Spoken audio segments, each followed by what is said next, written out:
웨이브 파티클 듀얼리티를 수식적으로 표현을 해봤어요. 맥스웰 방정식에서부터 시작을 합니다.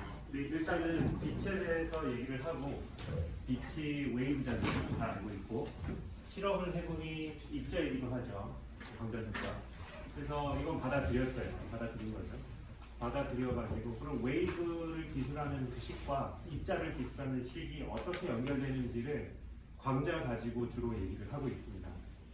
많은 나중에는 이거를 모든 입자에 대해서 확장하려는 겁니다. 그래서 드브로이의 웨이브는 그 드브로이의 물질파 메트로 웨이브는 꼭 광자라는 입자의 한정에서 얘기하는 게 아니고 모든 입자들이 다 웨이브 네이처를 가진다라고 그냥 확장을 하는 겁니다. 왜? 그럼 물어보지 말라고 했어요.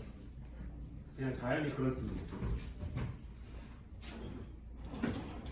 그래서 맥스웰 방정식에서부터 시작해서 저번 시간에 했었던 얘기를 좀 리뷰를 하죠. 자, 우리가 프리 스페이스에서 일렉트릭 필드와 마그네틱 필드가 시간에 따라 바뀌면 일렉트릭 필드에 컬이 생긴다고 했습니다. 자기장이 바뀌면 그 바뀌는 그 방향을 중심으로 이렇게 오른손 법칙을 통해 가지고 이렇게 감는 그런 일렉트릭 필드가 생기고 반대로 일렉트릭 필드가 바뀌면 자기장이 생기고 여기 배웠죠. 여기다가 컬을 취해봤죠. 여기에 컬을 취하니까 여기 컬을 취해지니까 이게 이제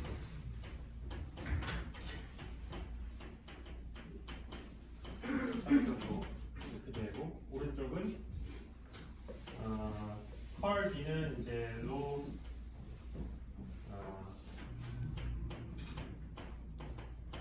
일렉트릭 필드에 대한 시간 따른 변화 이렇게 됐었죠. 아니 이게 아니고 B가 요게 컬 B고 요게 이제 마이너스 DT 분의 D 해서 이렇게 됐었죠. 이건 0이고 그래서 공간에 대한 두 번 미분한 게 시간에 대해서 두 번 미분한 거랑 같더라. 그래서 이 솔루션이 뭐가 있을까 했더니 사인 KX 3차원에 대해서 KR 오메가 T SP 코사인 KR 이렇게 솔루션이 나왔죠. A와 B를 어떻게 잡느냐에 따라서 다 솔루션이 될 수 있다는 겁니다. 사인 코사인 다 솔루션이니까. 그러니까 공간에 대해 두 번 미분하면 K 제곱이 나오고 시간에 대해 두 번 미분하면 오메가 제곱이 나오고 그 둘의 관계는 이 관계를 만족을 했어야 됐죠. 그리고 이게 우리가 C로 디파인을 했죠. C라는 거는 이게 아니고 또 나왔어. 네, CK다. 그래서 오메가 앵귤러 프리퀀시죠. 앵귤러 프리퀀시는 주기분의 1이 그냥 프리퀀시라면 앵귤러 프리퀀시는 2파이가 있는 거죠. 그리고 웨이브 넘버 K는 파이 월 람다. 뭔가 예쁜 대칭성을 가지죠. 주기 프리퀀시 람다 K.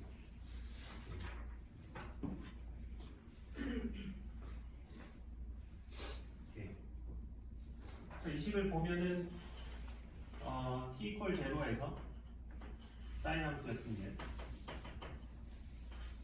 t가 양수로 진행하면 이 웨이브가 오른쪽으로 이렇게 진행을 하는 거죠. 그래서 얼마나 진행하느냐? k분의 오메가 t, k분의 오메가 t 만큼 진행을 하죠. 그죠? 근데 아까도 얘기했듯이 이게 CT니까 이겁니다. 즉 C가 그 빛의 속도잖아요. 빛의 속도로 이 파의 위상이 움직이는 겁니다. 이걸 우리가 위상의 속도, 위상이라는 건 뭔지 알죠? 사인이 있으면 요거죠. 이게 위상이죠. 보통 우리가 사인 X 해놓고 위상이 파이만큼 이제 더해지는 거죠. 위상 뭔지 알죠? 위상이 점점 지나가는 겁니다. 그러니까 사인은 앰플리튜드와 위상이라는 그 성질이 있잖아요. 프로퍼티가 있죠. 앰플리튜드는 진폭을 얘기하는 거고, 위상은 그 사인이 또는 코사인 펑션이 얼마나 시프트했는가를 나타내 주는 거죠. 그래서 이 파이만큼 위상이 진행하면 자기 원래 상태로 돌아오죠. 왜냐하면 사인의 코사인 펑션은 2파이 큐릭하니까.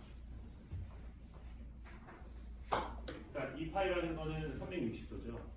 그러니까 이게 선형적으로 우리가 이렇게 그리지만 이 파이를 진행했을 때 원래 상태로 돌아온다.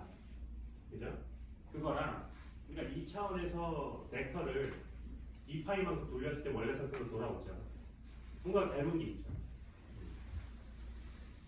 이 파이만큼 페이지를 진행을 했더니 원래 상태로 돌아온다는 거랑 이 차원에서 화살표를 이 파이만큼 돌렸더니 360도 돌리고 원래 상태로 돌아오죠.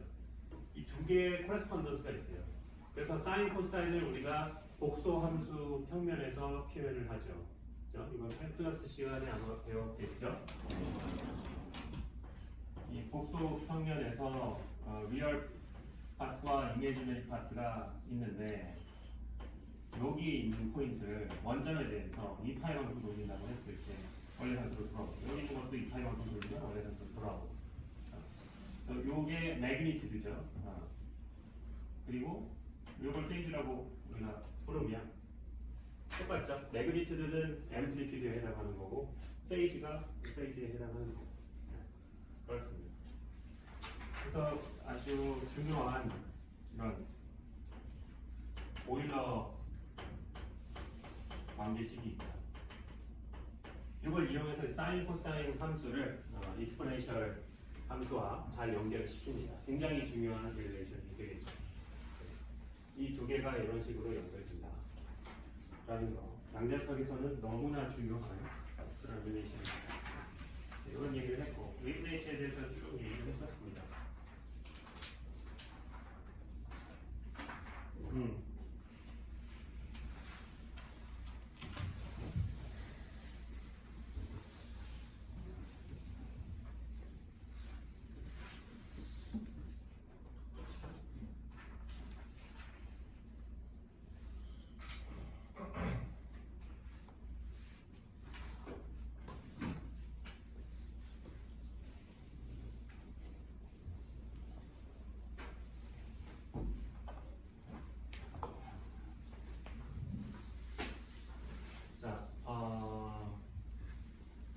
우리가 빛의 입자에 대해서 관계를 한번 정리를 해봤었죠.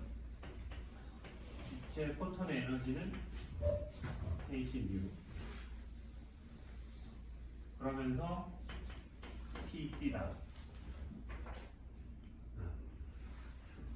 이거는 상대성 인문에서 아마 다룰 거고 이거는 플랑크가 도입한 거죠. 이렇게 설명을 해야 자연히 설명이 되니까. 왜냐? 왠지는 물어보지 말라 그랬어요. 그러니까 이거는 뭐예요? 지금 주기, 그러니까 프리퀀시가 있으니까 이거는 파동성을 얘기하는 거죠. 그리고 P, 이거는 모멘텀이죠. 이건 입자성을 얘기하는 거죠. 이겁니다. 여기서 연결이 되기 시작합니다. 이게 포인트예요. 그래서 어떻게 되냐? U는 프리퀀시니까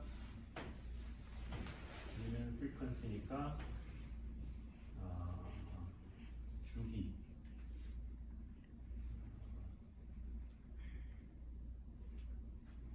주기분의 1이죠.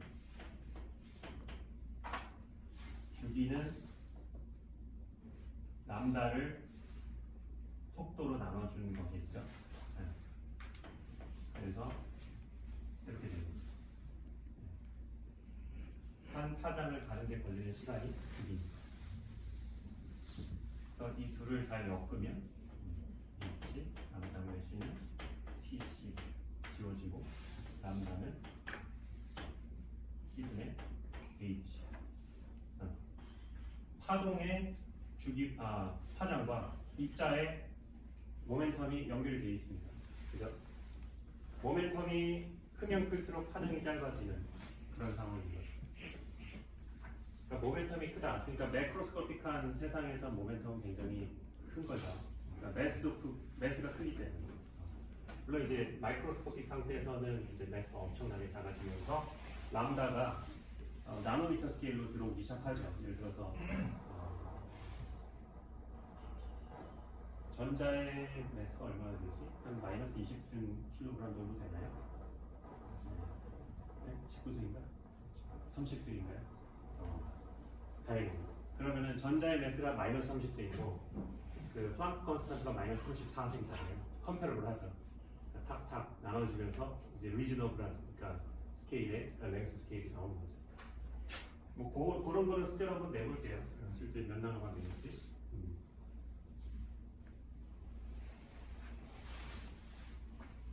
자, 이런 얘기를 했습니다.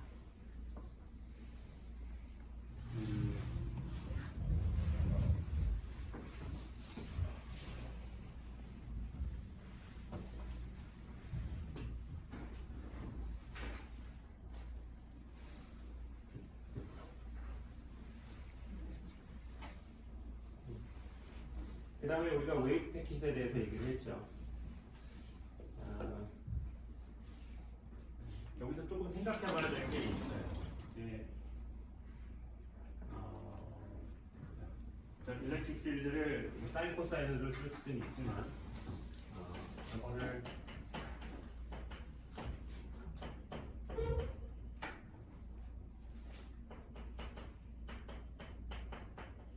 복소 함수를 이용해서 쓰는 게 계산이 훨씬 편합니다. 왜냐하면 사인 곱하기 사인은 간단하지 않죠. 사인 곱하기 사인은 사인 2세타 뭐 이런 게 아니잖아요. 근데 e to the ikx 곱하기 e to the ik 프라임 x는 e to the ik 플러스 k 프라임 x 되게 쉽게 나오죠. 그러니까 수학적으로 굉장히 쉬워요. 생각하기가 쉽고 그게 일단 프랙티컬한 이유지만 사실 양자역학에서는 이 복소 함수를 써야 되는 이유가 분명히 있습니다. 거기에 대한 고찰에 대한 논문이 하나 있는데요. 그거는 제가 PLMS에 올려놨으니까 관심 있는 친구들 한번 보세요. 어쨌든 포인트는 뭐냐면 그 포톤의 웨이브를 이렇게 썼지만 사실 드브로이의 제안에 의해서 모든 입자가 다 웨이브처럼 다룰 수 있다. 그렇기 때문에 이제부터는 이거를 푸사이라는 벡터에 대한 웨이브 펑션으로 쓰겠습니다. K를 뭐 써준 이유는 뭐 특정한 K에 대한 거니까. 그래서 그러니까 이미의 모양의 웨이브 펑션은 요놈들의 솔루션으로 우리가 다 그 리니어 컨비네이션으로 할 수가 있죠. 이게 이제 퓨리 트랜스폼의 개념이죠. 그래서 K를 마이너스 무한대에서 무한대로 다 생각해 줄 겁니다. 그러니까 플러스 K 마이너스 K 따로 생각하지 않고 그냥 K로 생각하고 그 K를 마이너스 무한대에서 플러스 무한대까지 생각해 주면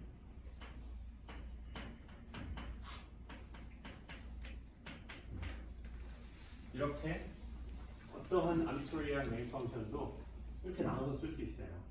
근데 이 AK 이 푸사이를 구성하는 다양한 그 사인 코사인 펑션의 웨이트에 대한 정보가 AK에 들어가 있는 겁니다. 그래서 AK가 델타 펑션을 하면 딱 한 K의 값만 가지는 웨이브 펑션 있죠. 그러면 사인 코사인 모양이 나오겠죠. 또 AK가 K에 인디펜던트하고 모든 종류의 K를 동일한 웨이트를 가지고 다 섞어놓는다. 그러면 델타 펑션이 된다고 했죠. 또 AK가 어떤 K0를 중심으로 델타 K만큼의 윗들을 갖는 가우시안 라이크한, 그러니까 K가 K0 플러스 마이너스 델타 K 정도의 언설튼티가 있는 상황이죠. 모멘텀이 K0인 것 같긴 한데 플러스 마이너스 델타 K 정도의 언설튼티가 가지고 있는 그런 형태의 AK 펑션, 가우시안 펑션을 두면 똑같이 가우시안 펑션의 웨이브 펑션이 나왔죠. 그때는 이제 x equal 0 중심으로 델타 x만큼의 언서티티를 가지고 있는. 그래서 델타 k, 델타 x가 대략 1 정도가 됩니다. 뭐 오더 오브 원, 그러니까 뭐 가우시안 펑션을 실제 놓고 하면은 한 4가 나오는데요. 가우시안 펑션에 우리가 그 함수꼴을 알고 있잖아요. x 마이너스 x 제곱의 제곱 뭐 이런 거 있잖아요. 이거 실제 놓고 계산해 보면 델타 k, 델타 x가 그러니까 델타 k가 점점 작아지면 델타 x가 점점 커지고 델타 k가 점점 커지면 델타 x가 점점 작아지고 이게 무한대로 가면 이건 0으로 가고 이게 0으로 가면 이걸 무한대로 가고 그래서 요 관계를 벗어날 수가 없어요. 웨이브 패킷의 성질입니다. 이거는 벗어날 수가 없어요. 이게 바로 그 하이젠버그의 언서티티 프린시플. 그러니까 입자의 그 모멘텀과 이 k가 뭐라고 했어요? 다시 웨이브 넘버인데 웨이브 넘버가 뭐였죠? 어디지?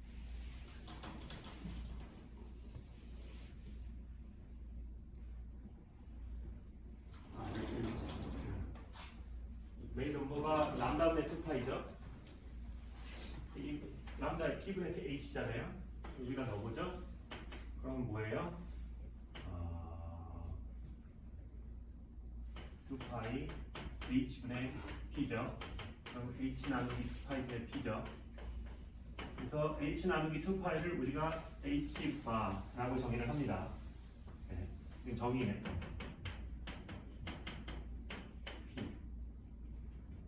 뭐예요? 웨이브 넘버는 모멘텀이랑 정의를 합니다. 당연하죠. 웨이브 넘버는 파장이 없는데 파장이 모멘텀이 없으니까 K랑 모멘텀은 비례합니다. 비례 상수는 H바분의 1. 그래서 K가 모멘텀이에요. K가 모멘텀입니다. 이거 잘 기억해 주세요. 다시 얘기하자면 자, 모멘텀입니다. K는 모멘텀. 그냥 그 컨스턴트만 붙어 있는 것 뿐입니다. 네. 저걸 여기다 넣으면 뭐예요? 델타 K는 델타 P분의 H바의 델타 X는 대략 1이다. 그럼 델타 X, 델타 P는 대략 H바다. 어디서 많이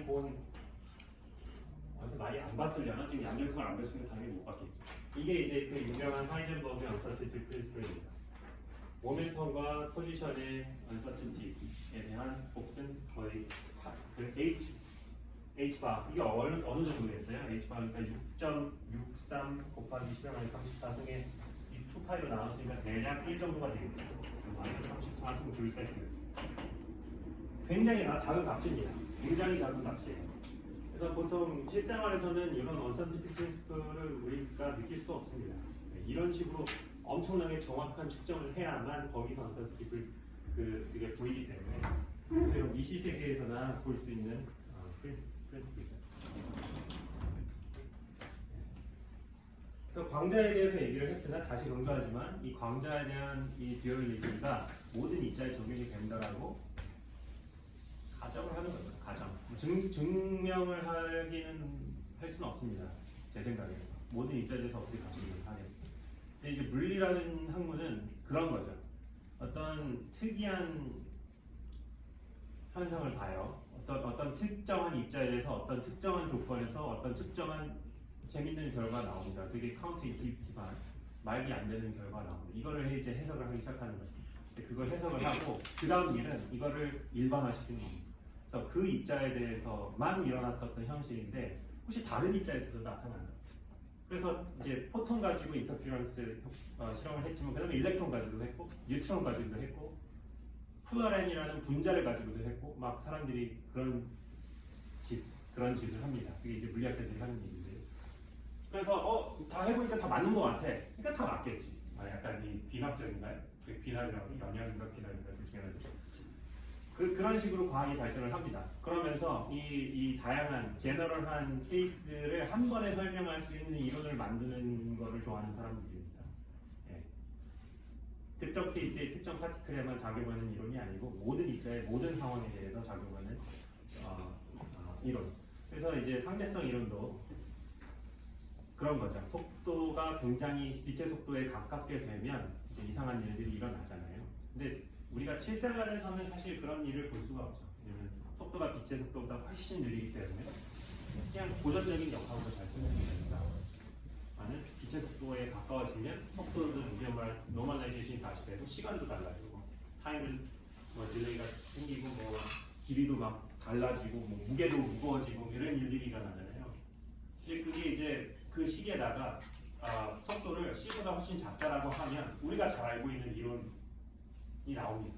그러니까 우리 기존에 알고 있었던 이론과 배치되지 않으면서 좀 더 제너럴한 이론을 만들어낸 거죠.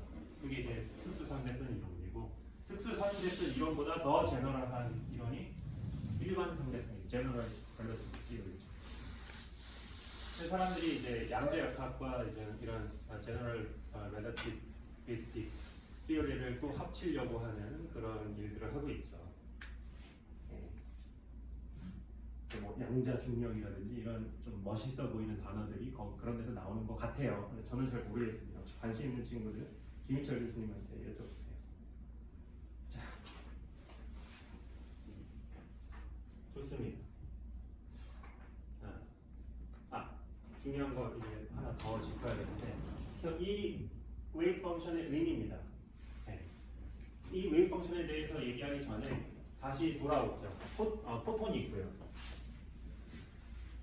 입자처럼 제가 지금 그렸죠. 그다음에 이걸 기술하는 일렉트릭 필드가 있습니다. 이건 웨이브죠. 이게 뭐 어떻게 다 똑같은 얘기인데 이게 입자랑 파동이 어떻게 같다는 거지? 그래서 빛이 강해지면, 빛이 세지면 눈이 부셔지죠.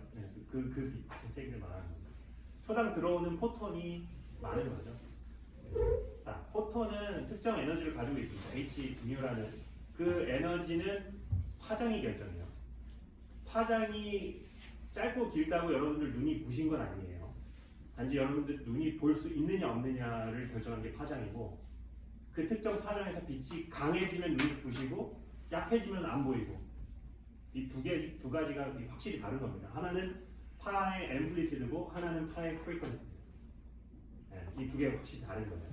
그래서 앰플리튜드는 시간당 들어오는 에너지를 표현을 해주는 거죠. 즉 시간당 들어오는 포톤의 개수를 얘기해 주는 거죠. 그리고 파장은 그 단일 광자가 가지고 있는 에너지를 얘기해 주는 겁니다. 요거 지금 잘 리마인드를 하면요. 그러니까 우리 전자기 시간에 배울 테지만 포인팅 벡터라는 게 있습니다. 포인팅 벡터라는 거는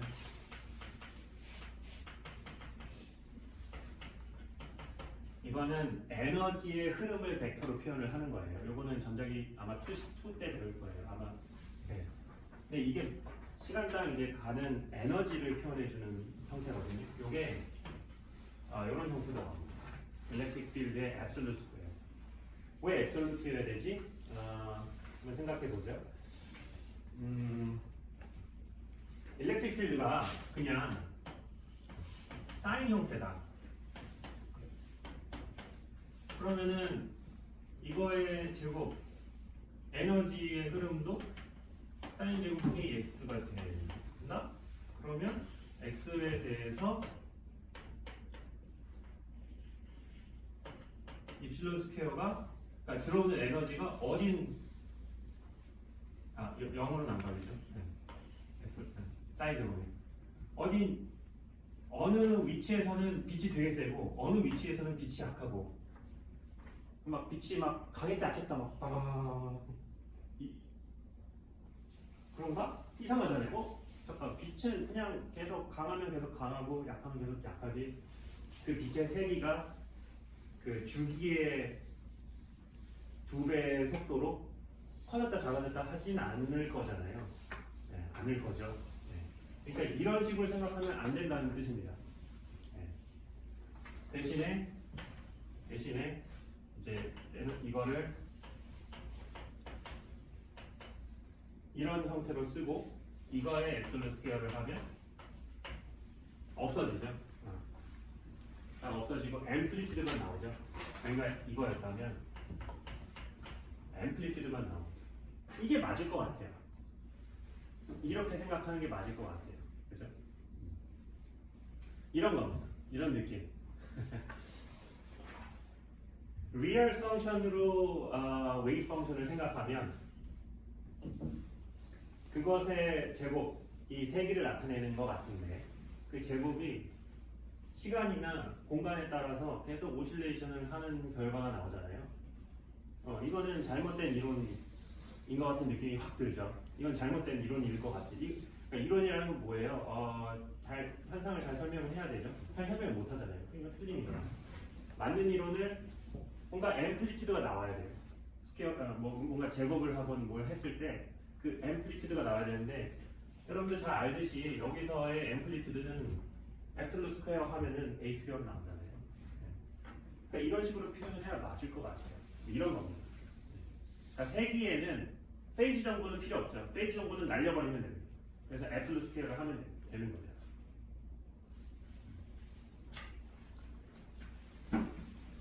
그게 왜 굳이 우리가 컴플렉스 펑션을 써야 되느냐 라고 물어본다면 제 스스로 저한테 어제 물어봤거든요.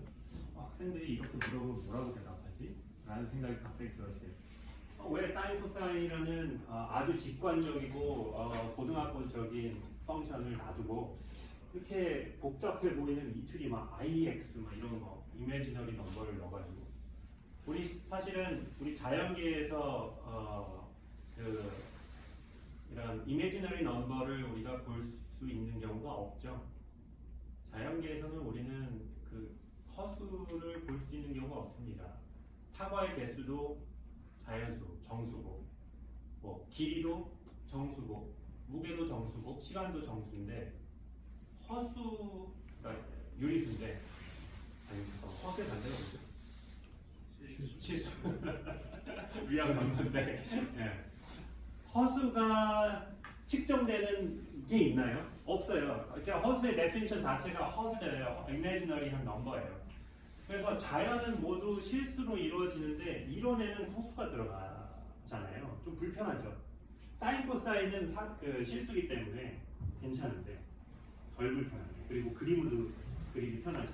그래서 일반 물리 시간에 로프를 탕 튕기면 코사인 모양으로 쫙 하고 뭐 끝에서 바운드리 컨디션 어떻게 되냐에 따라서 페이지가 바뀌어서 들어오거나 뭐 안 바뀌고 들어오거나 오픈 바운드리냐 클로즈 바운드리냐에 따라서 픽스 포인트냐 무브able 포인트냐에 따라서 뭐 그런 거 할 때 다 코사인 사인으로 다 설명을 했죠.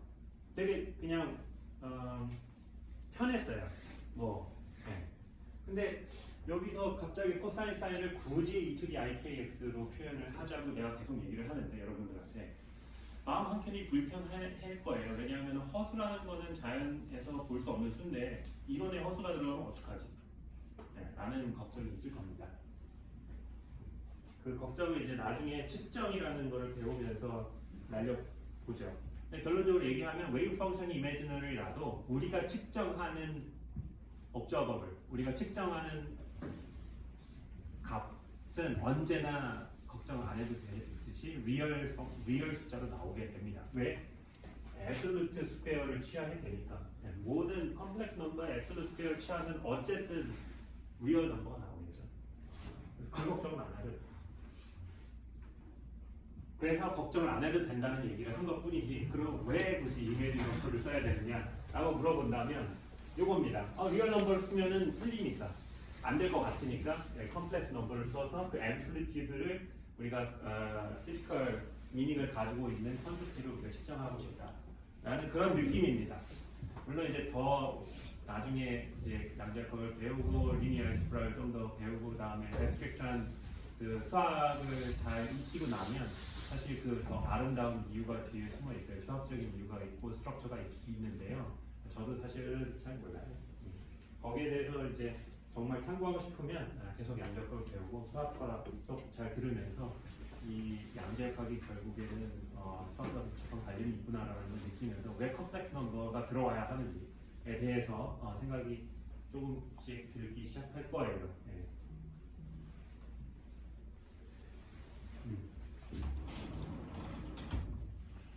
그래서 메터 웨이브의 앱솔루트 스퀘어는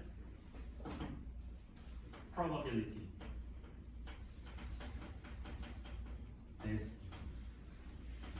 의미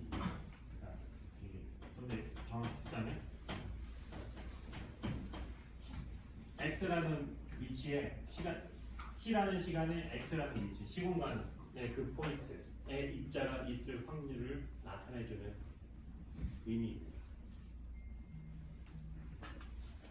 일렉트릭 필드 스퀘어는 포톤이 그 위치에 있을 확률에 해당하는 거죠. 앰플리튜드가 세면 빛이 세고 포톤의 개수가 많다는 얘기죠. 그래서 포톤이 거기 있을 확률이 높아지는 거죠. 그 아이디어를 그대로 따와서 메터 웨이브에다 적용을 시킨 겁니다. 그래서 앰플리튜드 스퀘어, 앱솔루트 스퀘어가 probability density예요. 그래서 뭐 예를 들어서 뭐 이런 거죠. x가 a라는 위치부터 x가 b라는 위치까지의 입자가 있을 t가 고정되어 있을 때 x가 a에서부터 b까지에 있을 확률이 얼마가 되느냐 하면 이런 식으로 계산하면 됩니다. 그래서 이 앱솔루트 스퀘어의 단위는 유닛 리스가 아니에요. 거기에다가 길이를 곱해야지 그 probability는 뭐 디멘전 리스 하죠. 그냥 뭐 1, 0 뭐 이런 거. 뭐 미터, 세컨 이런 게 아니고. 그래서 probability density라는 겁니다. density라는 거는 그 단위 유닛 스케일당의 값을 얘기하는 거죠. 그래서 적분을 해줘야 이게 probability입니다.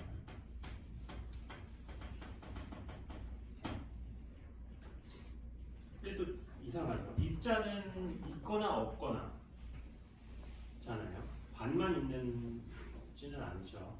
엘리멘트리 파티클 전자가 반만 있다. 그러니까 전자의 반이 있는 게 아니고 전자가 있을 확률이 반이라는 겁니다. 말장난 같지만 굉장히 중요한 차이죠. 전자가 반으로 쪼개져서 있는 게 아니에요. 전자가 있을 확률이 반이라는 얘기입니다. 또 오묘한 또 재미있는 포인트죠.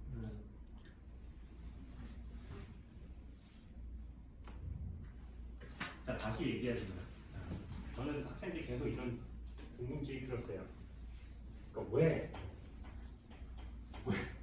왜 이게 probability density지? 이거는 postulation입니다. 가정, 그러니까 상정이 맞는 얘기인데,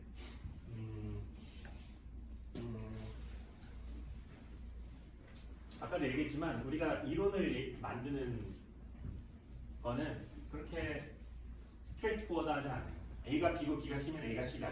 이러면 세상이 얼마나 편하겠습니까? 근데 이론은 여러분들이 이 모든 세상의 삼라만상이 돌아가는 이런 어지러운 세상을 구조를 여러분들이 인투이티브하게 직관적으로 알아채는 거예요. 그래서 사람들이 행동하는 걸 보니까 뭔가 성격이 비슷한 사람들끼리 모이고 성격이 다른 사람들은 이렇게 멀어지고 하는 게 보여.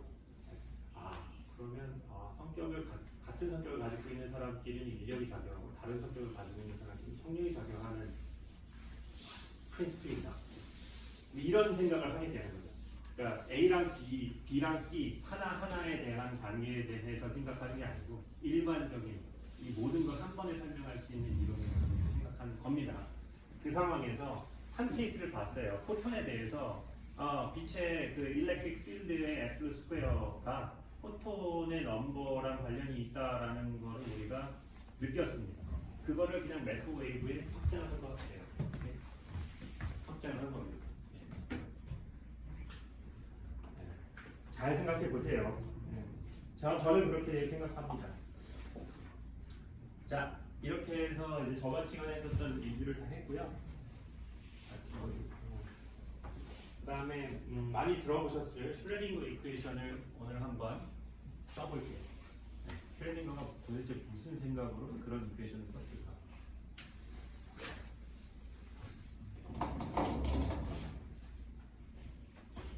자, 파동의 kx-오메가 t를 k 웨이브 넘버, 그러니까 파장의 역수, 오메가 frequency, 딱 웨이브의 언어죠.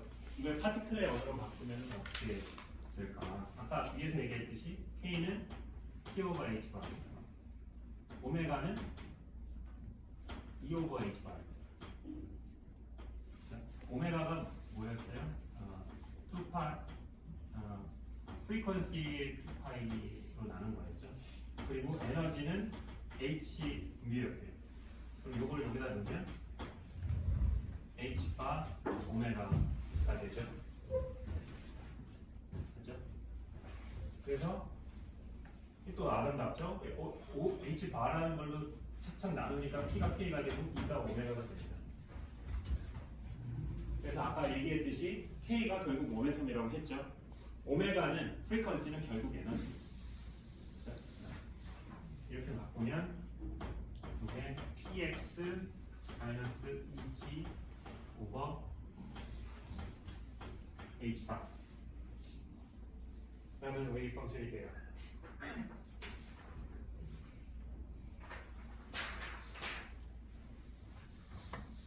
오케이.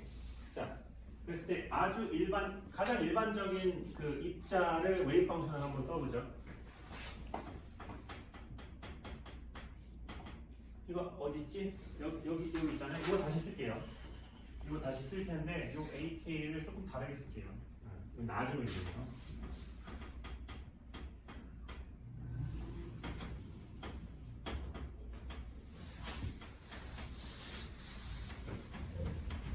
PX 마이너스 뭐 했냐면 이쪽이 IKX 마이너스 오메가 t를 PX 마이너스 ET로 바꿨어요. 그러니까 여기는 AK에 대한 펑션이었죠. 그럼 AK에 대한 펑션을 P에 대한 펑션으로 바꿔야겠죠. 그래서 파이 P라는 펑션을 새로 도입했습니다. 그리고 앞에 그냥 상수를 붙였어요. 내 마음입니다. 이제 그거랑 관련이 있어요. 앱솔루트 스퀘어를 마이너스 무한대에서 무한대까지 적분하면 1이 나와야겠죠. 파티클 하나에 대한 웨이브 펑션의 probability density를 전부 적분하면 1이 나와야겠죠. 어딘가에는 있을 테니까 파티클이 하나라. 두 개라면 2가 나오죠. 파티클 하나에 대한 웨이브 펑션은 이런 노멀라이제이션 컨디션을 만족을 해야 됩니다. 그래서 이런 노멀라이제이션 컨디션을 만족하도록 앞쪽에 어떤 팩터를 곱해주는 일들을 합니다. 이제 이런 일을 할 텐데 노멀라이제이션 팩터들 이걸 적분을 했을 때 이제 1이 되도록 하려고 그렇게 한 건데. 오케이.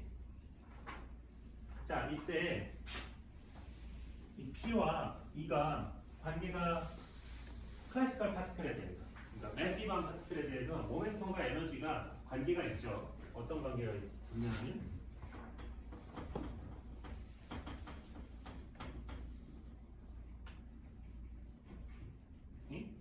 이거 어디였지? 이런 관계가 있죠. 잠깐만.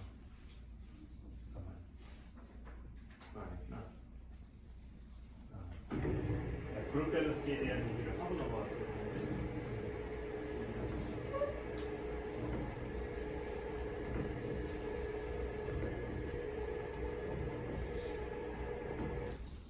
웨이브를 이용해서 파티클을 설명하기 위해서 웨이브 패킷을 우리가 쓰고 있죠. 그 웨이브 패킷 우리가 그 어제 마지막에 얘기했던 것처럼 가우시안 웨이브 패킷은 이렇게 해가지고 델타 x고 그 다음에 이 델타 x를 만들기 위해서 요런 AK 또는 파이 T라는 이 모멘텀이죠.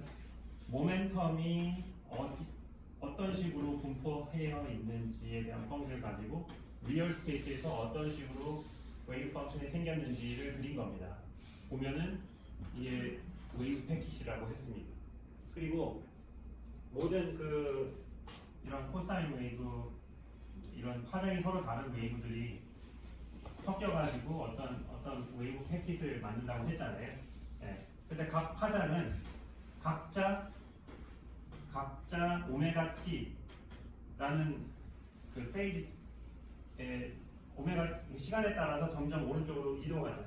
네. 모든 이 웨이브 패킷을 형성하는 다양한 파들은 각자의 속도를 가지고 오른쪽으로 진행하고 있습니다. 만약에 이 속도가 다 같다면 이 웨이브 패킷의 모양을 유지한 채 그 속도로 가겠죠.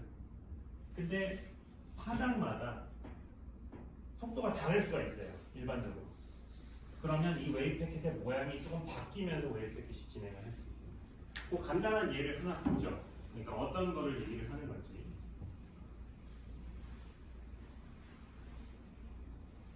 이걸 한번 봅시다. 이 위에 있는 게 이제 두 개의 팔을 섞은 게 여기 요게 웨이브 패킷이에요. 웨이브 패킷이 지금 오른쪽으로 쭉 가죠. 네. 여기는 아직 더해지지 않았으니까 여기 끝까지 가는 상태에서 한번 봅시다. 자, 보세요. 파장이 짧은 게 빨리 가고 있죠, 지금. 이거 파장이 짧은 파가 빨리 갈 경우를 그려놓은 겁니다. 그러니까 K가 큰 애가 K가 큰 거죠. 파장이 짧다는 얘기는 K가 큰 거고.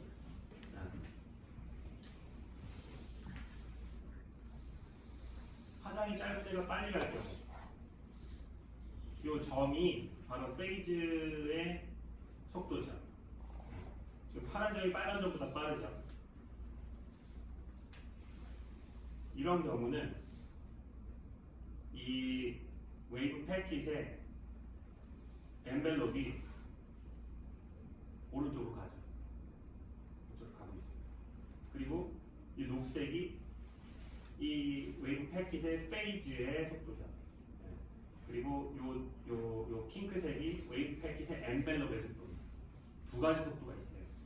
녹색을 우리가 페이즈 밸런스라고 하고 핑크색을 우리가 그룹 밸런스라고 합니다. 이 페이지가 진행하는 속도가 페이지 밸런스. 네, 녹색. 그다음에 엔벨롭이 진행하는 요게 이제 그 웨이브 패킷. 진짜 파티클이 정말 움직이는 속도를 말하는 거예요. 자, 파티클이 진짜 움직이는 그러니까 우리가 클래시컬하게 얘기했을 때 입자의 속도다라고 하는 거는 이 웨이브 패킷의 그룹 밸런스입니다. 그룹 밸런스. 그래서 이 경우는 뭘 얘기해 주는 거냐면 페이즈 벨로시티가 그룹 벨로시티보다 느린 경우를 얘기를 해주는 거예요. 그러니까 서로 다른 파장의 파가 모두 같은 속도의 페이즈 벨로시티로 움직이고 있다면 그룹 벨로시티와 페이즈 벨로시티는 같습니다. 네. 그리고 그런 경우 그 빛에 대한 경우예요. 빛은 그렇죠. 빛은 프리퀀시랑 상관없이 언제나 페이즈 밸런스가 C로 일정합니다. 진공에서는. 근데 조금 얘기가 좀 달라지죠. 예를 들어서 물질 안으로 들어가면은 빛의 속도가 달라진다고 배웠죠. 네. 그 refractive index로 나눠진 n분의 C의 속도를 가지잖아요. 근데 그 refractive index가 만약에 물질이 좀 특이해서 파장에 따라서 다른 refractive index를 가지는 물질이다. 한번 생각해봐요. 빨간 빛에 대해서 리프렉티브 인덱스와 파란 빛에 대해서 리프렉티브 인덱스가 다른 물질. 다 그렇죠? 대부분이. 대부분이 조금씩 다르거든요. 그래서 빨간 빛은 뭐 천천히 가고 파란 빛이 빨리 가고. 잠깐만, 그런가? 그래가지고 그 프리즘에서 우리가 그 빛이 이제 분산되잖아요.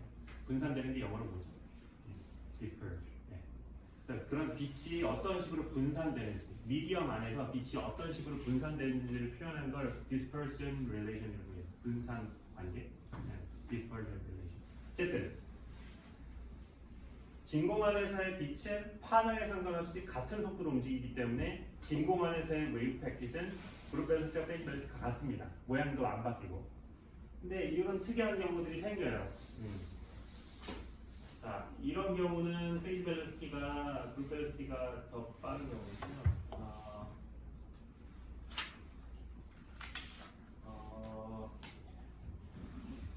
여기 X2가 있을 텐데 여기 나와야 되는데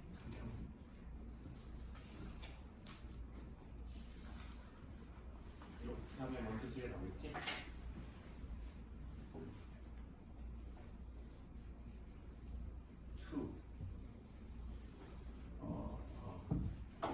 PDF를 검색했더니 이게 딱 나오네. 마음이 편한 건가? 아니구나.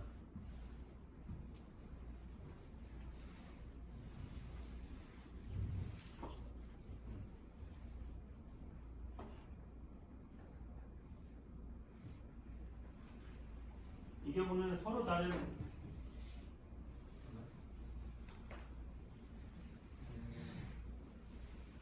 이거 되게 신기한 케이스죠.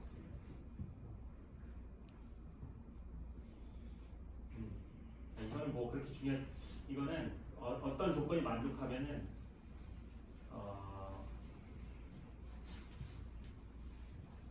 이게 대해서 얘기하는 것이다. 이런 경우에는 그룹 벨로시티가 이제 0이 되는 케이스가 있거든요. 네. 아까 얘기했던 그 반대 케이스만 봅시다.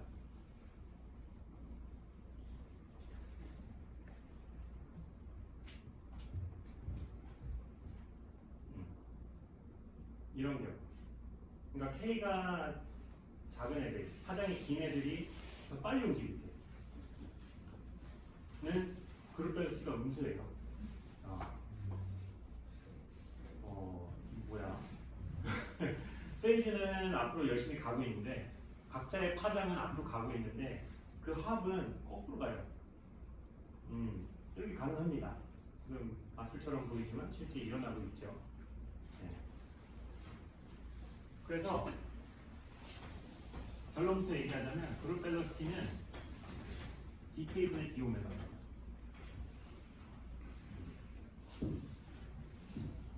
그러니까 xk라는 거는 아까 그 파장의 역수죠. 네. 오메가라는 건 속도를 말하는 거죠. 그러니까 오메가 t니까. 네. 그러니까 k가 클수록 오메가가 크면 아까 첫 번째 봤던 케이스 1 K가 큰, 그러니까 파장이 짧은 게 더 빨리 갔죠. 그러니까 K가 큰 게 오메가가 크면 포지티브 그룹 밸런스 맞습니다. 그렇죠? K가 클수록 오메가가 크면 이건 포지티브죠. 근데 K가 클수록 오메가가 작으면 그룹 밸런스가 음수가 되죠. 이 케이스죠. 이거 뭐야? 바뀌었나? 케이스 4로 왔네.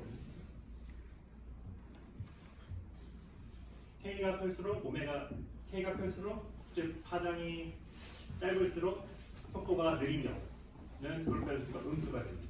그래서 저렇게 음수가 돼요. 그리고 K에 상관없이 속도가 같으면 그룹 밸런스는 0이 되는 케이스가 생길 수도 있습니다. 자, 이거를 제가 보여드린 이유는 그룹 밸런스의 개념에 대해서 시각적으로 한번 보자라는 거였습니다. 그러니까 제가 어떠한 웨이트 펑션도 다 디컴포즈를 해서 만들 수 있지만 그거는 이제 t = 0일 경우고요. 그 상태에서 t가 진행이 되면 각자의 그 파를 이루고 있는 그 컴포넌트들의 각자의 속도로 각자 진행하는 결과를 합치기 때문에 이게 노상하게 될 수가 있어요. 그룹 밸런스티가 막 거꾸로 갈 수도 있고 앞으로 갈 수도 있고. 그룹 밸런스티는 그래서 오메가 d 오메가 오버 dk로 주어지는데요. 저 추가적인 증명은 따로 안 하겠습니다. 그냥 직관적이니까 그냥 넘어갈게요. 그래서 일반적인 입자에 같은 경우에는 이 그룹 밸런스티가 어떻게 될까? 이게 뭐예요? dp분의 d이죠?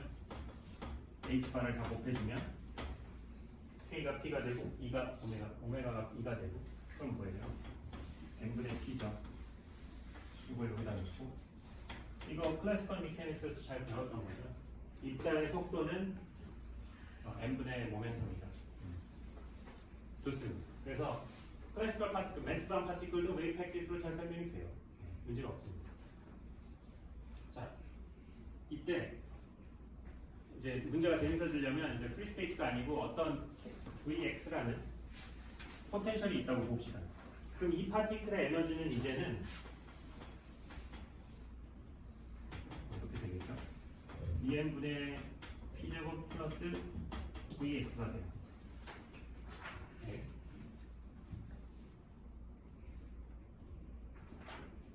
그래서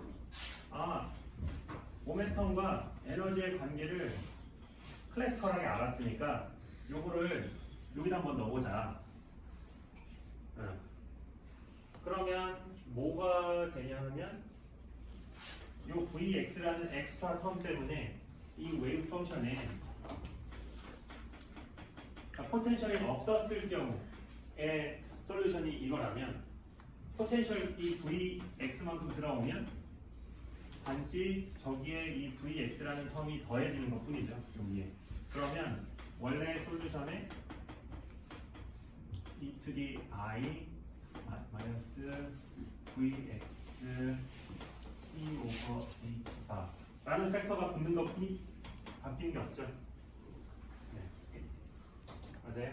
그러니까 에너지가 프리 스페이스에서 웨이브 패킷이 이거 나면 프리 스페이스가 아니고 이제 vx라는 포텐셜을 가해주면 이 솔루션은 원래 솔루션에 그냥 요것만 붙이면 됩니다.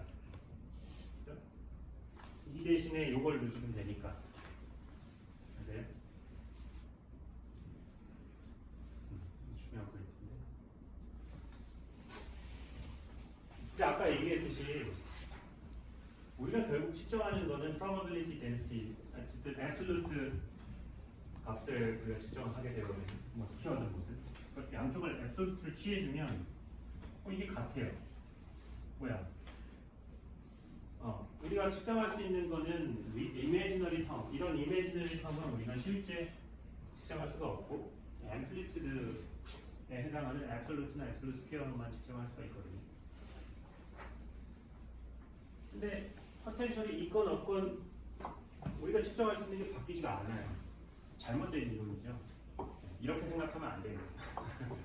그걸 얘기해 주고 싶은 거예요. 뭘 잘못한 거지? 이거 맞잖아요. 이거 웨이브 패킷 해서 에너지가 모멘텀의 제곱에 비례하면 그룹 벨로시티도 딱 클래시컬 미케닉스에서 예측하는 대로 나왔어요. 다 된 것 같았는데. 자, 그럼 이제 사실 클래시컬 미케닉스에서 이걸로 끝나지 않고 이제 포텐셜을 넣고 이 포텐셜 때문에 이 입자가 어떻게 움직이는지 이런 걸 풀잖아요. 그래서 이런 Vx를 그냥 탁 넣었더니 뭐야 그냥 솔루션 이 대신에 이걸 넣으면 원래식에 요거를 곱한 것만 되니까 원래 솔루션에 요것만 곱해주면 되겠다라고 했는데 결국 우리가 측정하는 건 앱솔루트 값이고 페이지 팩터는 날아가 버리기 때문에 물리적인 의미가 없거든요. 측정하게 되면 결과가 같으니까 이거는 틀린 이론이다 라는 결론이 나옵니다. 그럼 우리가 해야 되는 건 뭐냐면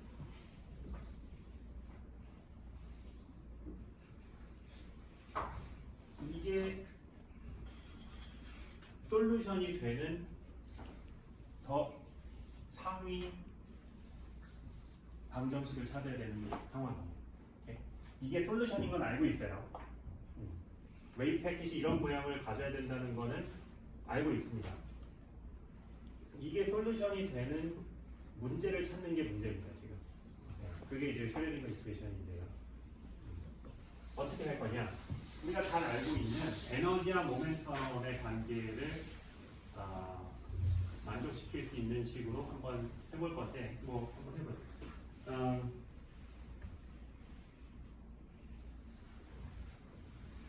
이게 솔루션이잖아요. 이렇게 한번 해볼게요.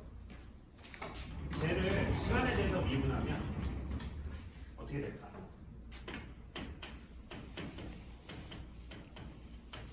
한번 해볼게요. 왜냐면 물어보지 마세요. 내 마음입니다.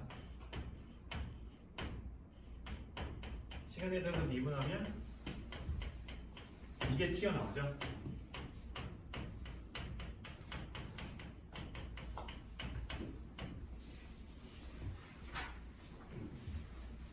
편미분 알죠? 네. 그러니까 시간에 디펜드하는 것만 튀어나오면 되는 거고. 여기 있죠, t가. 그래서 마이너스 E 오버 h 바에 i가 붙어서 튀어나와요. 그러니까 마이너스 i 오버 h 바를 중화시키려고 ih를 그냥 곱해줬어요. 그러니까 요것만 딱 튀어나왔습니다. 네. 그러면 또 뭐 하고 싶어요? 요거 p 어떻게 빼낼 수 있을까? 그런 생각이 있죠. x에 대해서 편미분하면 되겠죠.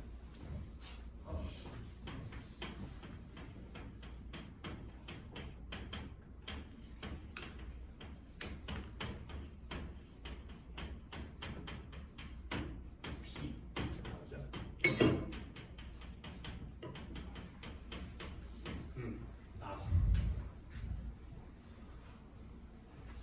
근데 이가 p의 제곱이라고 관련이 있으니까 p 제곱이 나왔으면 좋겠거든요. 한 번 더 미분해 볼게요.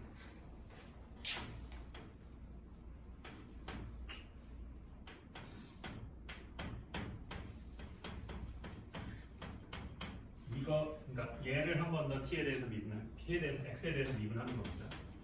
그러면은 p 제곱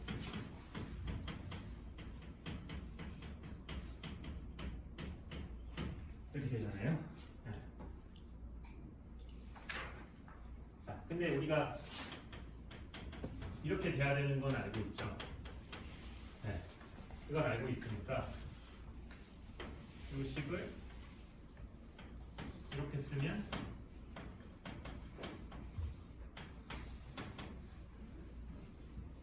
이게 마이너스 IH 바니까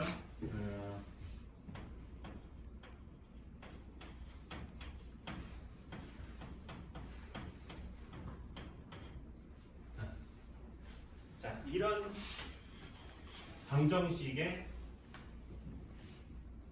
솔루션이 이게 맞죠? 네. 이걸 솔루션으로 하는 이 관계를 알고 있으니까 이걸 솔루션으로 하는 이퀘이션은 이렇게 우리가 쓸 수 있어요.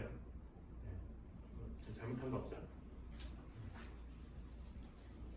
그러니까 보통 문제를 풀면 좀 다르죠. 보통은 이퀘이션이 주어지고 솔루션을 구하는데 우린 지금 이론을 만들고 있는 겁니다. 120년 전으로 거슬러 올라가서 슈레딩거가 하던 고뇌를 같이 하고 있는 거예요. 네, 슈레딩거가 실험적으로는 입자랑 파동이랑 구분이 안 되는데 그 웨이브 패킷으로 설명하면 되겠구나. 그러면은 웨이브 펑션이 이렇게 쓰여야 되네. 그러면 이 웨이브 펑션을 주는 좀 더 근원적인 이퀘이션이 뭘까? 한 번 미분한 거랑 그 위치에 대해서 두 번 미분한 거랑 같다는 거를 하면은 p제곱이랑 2가 나오니까 이게 이렇게 되니까 이게 이퀘이션이 되겠구나 라는 생각을 하는 거고요. 좀 더 제너럴라이즈를 하면 이렇다면 이게 이런 관계를 만족해야 된다면 이퀘이션이 애초에 이랬었다면 되는 거죠.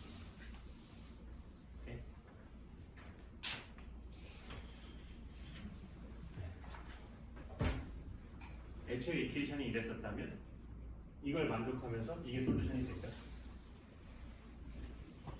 맞아요. 자, 저기 슈레딩거 이퀘이션입니다.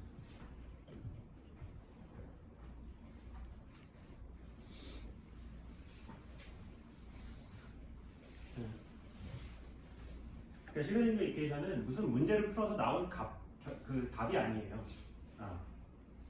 우리가 실험적으로 안 답을 주는 문제입니다. 거꾸로 생각해야 돼요. 문제가 주어지면 답을 구하는 거를 많이 해왔는데 지금은 답이 주어지고 답이 주어지고 그 답을 주는 근원적인 이론이 뭐냐? 라는 게 질문이고 답이 여기 써 있습니다.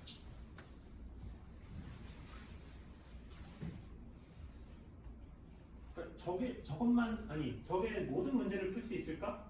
보고 어떻게 알지? 라는 생각이 한번 들 수가 있는데요.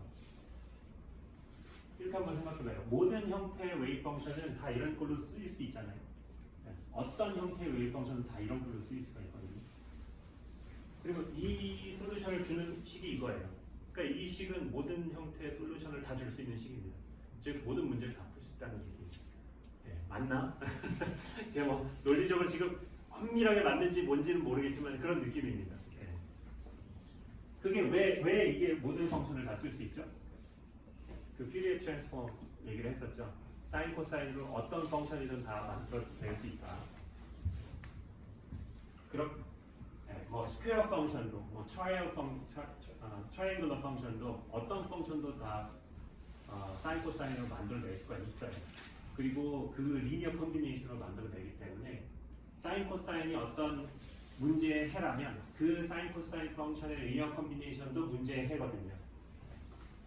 그래서 이 이퀘이션이 그런 형태를 갖는 리니어 이퀘이션, 리니어 오퍼레이터로만 구성되어 있는 이퀘이션이라는 것도 굉장히 중요합니다.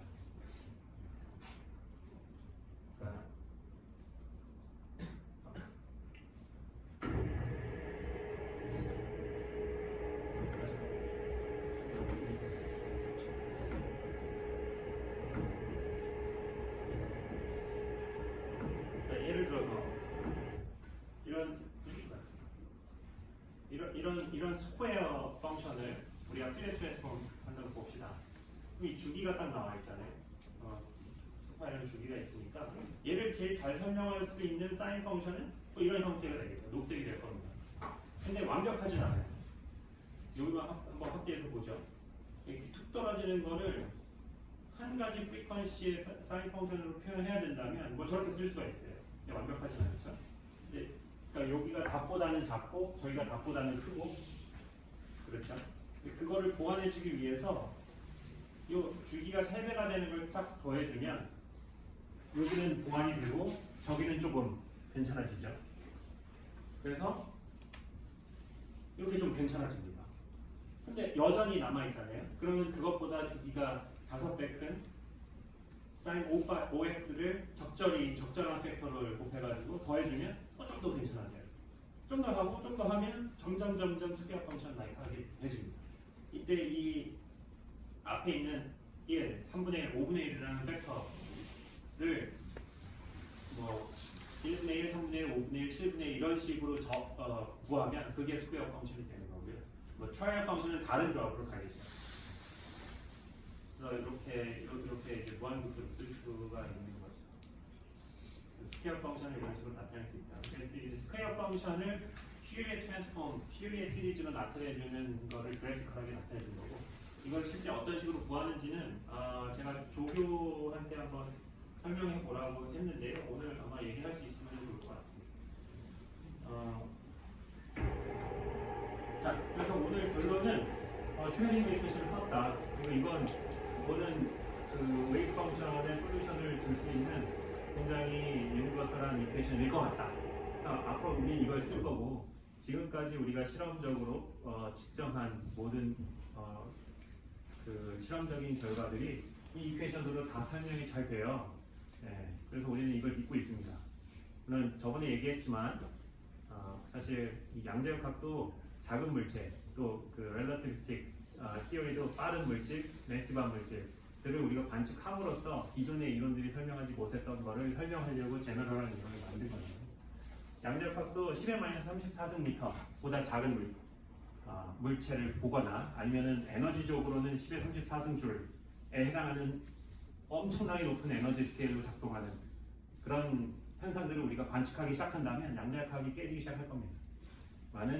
아직 우린 그런 능력이 없기 때문에 양자역학을 믿으면서 그냥 평안히 살다가 아마 갈 것 같아요. 우리가 100년, 길어야 100년 사니까 그 안에 10의 34승미터를 볼 수 있는 능력이 생길 것 같지는 않은데요. 이걸 잘 연구를 해놔야 후손들이 보고 과거에 뉴턴이 이제 했었던 일들을 우리가 아직도 공부하듯이 만년, 2만 년 뒤에 후손들이 이걸 보고 옛날에는 참 이런 걸 또 따로 배웠구나, 이거 당연한 건데 라는 생각을 가지고 삶을 가겠죠. 스트렝스 티오리가 그때 위닝 티오리가 될지 뭐가 될지는 모르겠지만 그런 시대가 오겠죠. 지구가 멸망하지 않는. 자, 오늘 여기까지 하고 다음 시간에 뵙도록 하겠습니다. 수고했습니다.